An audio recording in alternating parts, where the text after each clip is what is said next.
जय हो। नमस्कार, सिटी चैनल के सभी दर्शकों का स्वागत है। आप देख रहे हैं साप्ताहिक भविष्य दर्पण। मैं हूं पंडित सुदर्शन शर्मा। अब देखते हैं वास्तु टिप्स।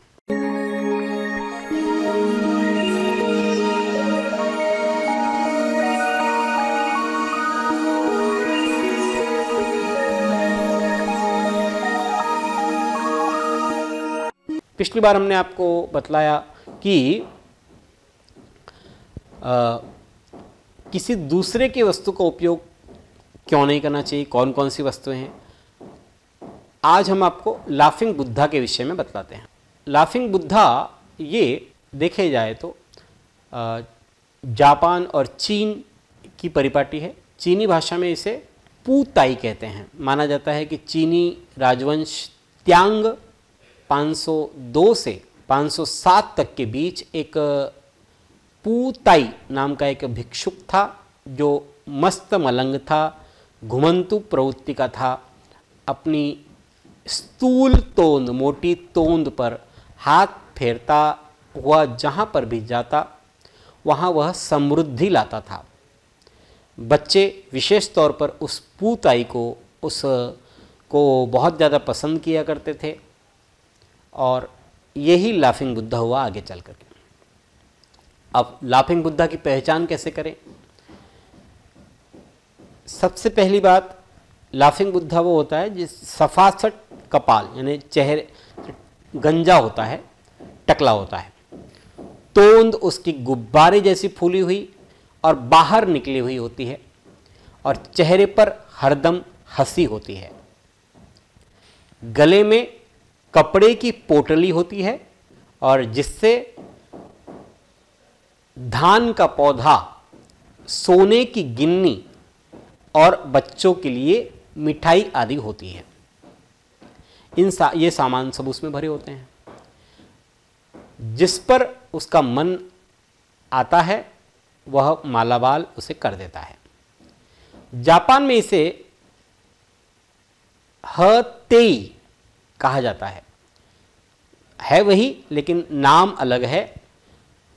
हतेई या हुतेई ये कहा जाता है और ये भी समृद्धि और खुशहाली देने वाले 5 स्थानिक देवताओं में से जापान में इसे एक माना जाता है। जापान में लाफिंग बुद्धा अपने कपड़े की पोटली से समृद्धि बांटते हैं।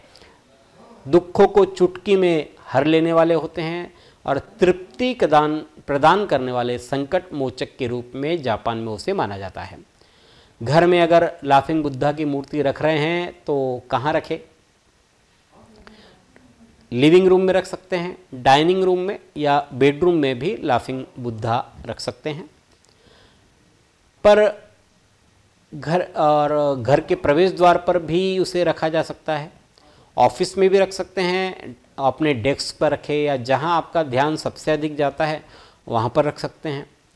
और इसलिए रखा जाता है कि तनाव में कमी आती है। कहाँ नहीं रखना चाहिए? एक तो बाथरूम में नहीं रखना चाहिए, किचन में भी नहीं रखना चाहिए, या जहाँ पर आप जूते चप्पल रखते हैं उस स्थान पर फिर लाफिंग बुद्धा को नहीं रखना चाहिए। साथ ही साथ इनकी पूजा नहीं करनी चाहिए। पूजा करने की कोई ज़रूरत नहीं है।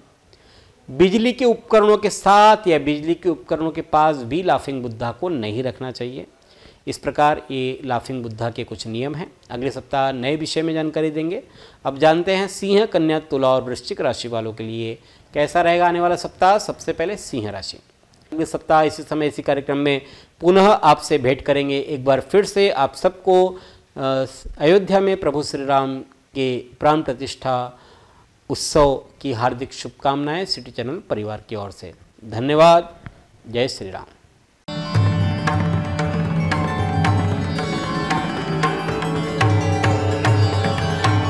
पिछले 20 वर्षों से अपने ज्ञान से हजारों दर्शकों का मार्गदर्शन और समस्या निराकरण करने वाले आपके अपने पंडित सुदर्शन शर्मा शास्त्री जी से आप व्यक्तिगत समाधान पा सकते हैं। कंप्यूटर कुंडली, ज्योतिष मार्गदर्शन, वास्तु विजिट, रत्न उपरत्न, श्रीमद् भागवत कथा के लिए संपर्क करें पंडित सुदर्शन ओम प्रकाश शर्मा, ओम ज्योतिष कार्यालय, न्यू राधा किशन प्लॉट, महसूल भवन के पास, अकोला। Phone number 0724 244 0722।